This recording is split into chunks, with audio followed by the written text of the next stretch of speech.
So where's the future gonna go? That I was just blocking my own happiness. I think I was young and scared. I remember crying a lot. I was blocking my own progress. This is life. Hi everyone, I'm Amy. So recently I've been looking at some pictures of myself when I first came to Taiwan, which would be 13, 14 years ago. And honestly, I can say I really don't recognize that girl anymore. Not just because I'm 14 years older. Obviously everybody changes, but from that timid girl with so much adventure in her heart to the woman I am today, I'm just totally different. And a lot of it is moving abroad and being in Taiwan and pushing myself to limits that maybe I wouldn't have pushed myself to if I stayed in the UK. So today's video is actually just from my heart, talking about how the ride has been in these 14 years, and the ups and the downs, the things that have gone really well, the things that have been not really easy to deal with. And this video is actually aimed for people that are thinking about going abroad to live for a long time, setting up a new life, which is what I did, and a lot of foreigners do all over the world every day. Someone will totally leave their life, leave their family, leave everything that they ever knew and move to a new place and start a new life. The first thing is, it's an adventure. I remember coming here 14 years ago and being like, oh my gosh, this is so exciting. It's like being on a permanent holiday. So everything's new. Then after a few months, it's kind of like, this is life. That's not a bad thing, but it's also a very challenging thing to think, better start liking the things you don't like, or you better start accepting the things you don't like, because this is home now. Also, you're gonna have to accept things that you don't want to accept. For example, Taiwan maybe has some cultural differences that I don't really like. I don't mind them now, but for a start I didn't like them. I would resist, and I would be like, oh no, that's not what we do in the UK, I don't like it, I hate that.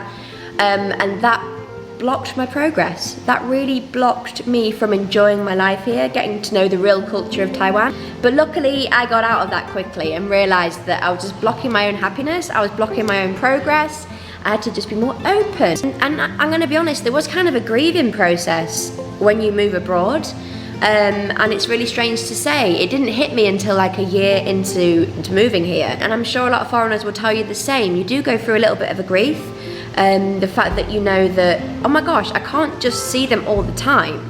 We could talk on the phone, that's fine, but you gotta accept the fact that you're not just gonna be able to go around for a cup of tea like you used to be. And I remember crying a lot, and I think it's something that's very healthy that you have to go through, because it's the reality and you're not gonna see them, but then you can start changing your thinking. We've got phones, we've got internet. I've also learned that maybe I don't see them as much, but when I do see them, it feels like there's so much more quality and it's so much more condensed. So whenever I go back home, I feel the time I spend is so beautiful and it's so full of love, and yeah, it's just a lot more condensed than it would have been.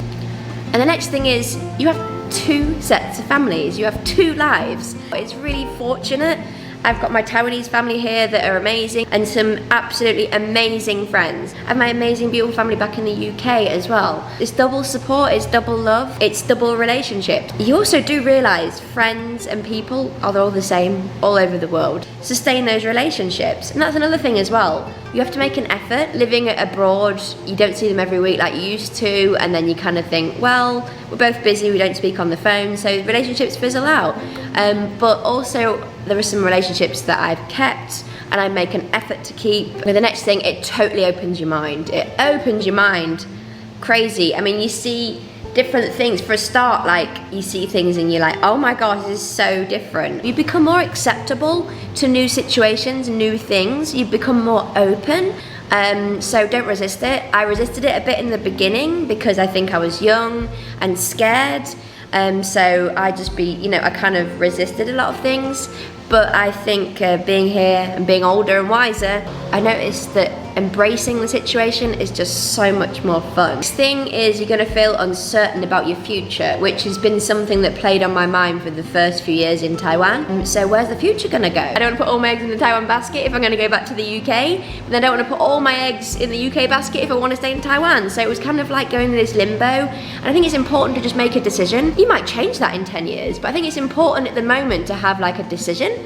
Because then you're just going to live day to day like more freely, and you're not going to be worried all the time. I'm like, oh my god, what am I going to do? Where am I going to go? I think it's a really important thing, that conversation you have to have with yourself is it makes you feel more settled as well. Maybe things that maybe aren't so great is be prepared. Some people just won't understand you. They will never understand you, and not just about language but culture. A lot of people will not know why you do these weird things, why you feel upset about that situation, why you're angry about that, why do you like that. Some people just won't understand, and other people also will not understand you, that you're a foreigner. You haven't learnt that Chinese yet, or you haven't learnt that's how the culture works yet. Not everyone's going to understand you, and that's okay.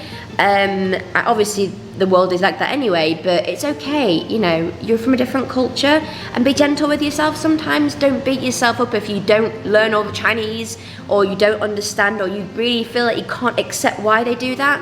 Be kind to yourself, give yourself patience. I find I didn't in the beginning, and I resisted so much stuff. And in the end I was like, just relax, I'm trying my best, you know, I'm not going to get this all at once. Just enjoy the journey. Okay, and another thing is you're going to want to give up. I'm sure every foreigner's had it, where they're kind of like, this isn't working, I'm going back home, I don't want to do this anymore. That might be the case. Maybe you really don't like the new place, I get it. But then the grass isn't always greener on the other side. Like, I've been through this before. Oh, I'm going back to the UK, my family's all there. It's easier to just speak English every day. I remember I went back to England for 2 months at one point. And as I was back there, I was like, you know what? I really miss Taiwan, I really miss this, and this. And you have to ask yourself, why did you move in the first place? So I think you have to really just calm yourself down and think, okay, let's think rationally. You know, maybe, I'm not saying the new place isn't great for you. Maybe it's really not a fit for you, and you go back home, you're happier, you live happy, that's great. But in my experience, it's not always the case. So I really think it's something that you're gonna have to be prepared for. You are gonna get days where you're like, right, that's it, I'm going home, I'm sick of it. Yeah, don't make any rash decisions. If you're feeling like, just find ways to ease the pain, find friends to talk to, do things that make you feel a bit happier until you feel clearer. Just be kind to yourself. It's gonna be a journey, it's gonna be a roller coaster.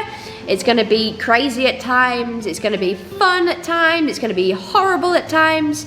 Be prepared for all of it.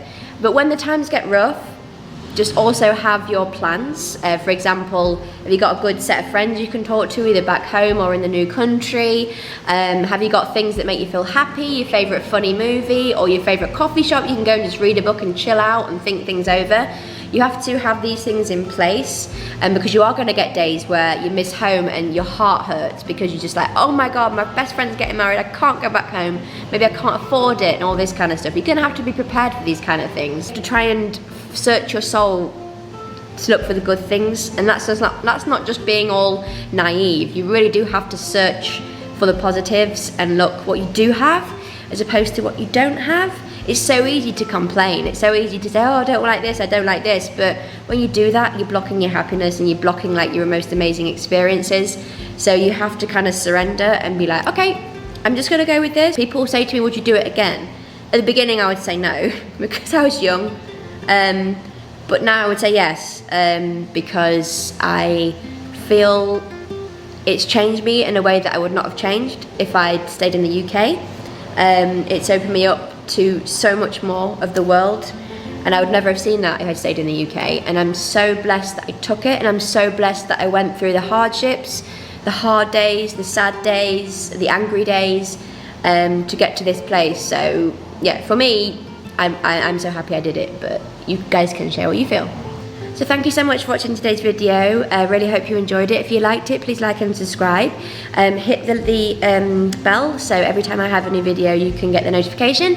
If you haven't already, you can check out my restaurants. I'm in Danshui now, and we're also in Xingyi, and we're in department stores. And we're also online, so if you don't living in Taipei, www.bridgehate.com. So thanks again, and please share with me your honest feelings, like how's it been for you? Thank you so much. See you again, bye bye.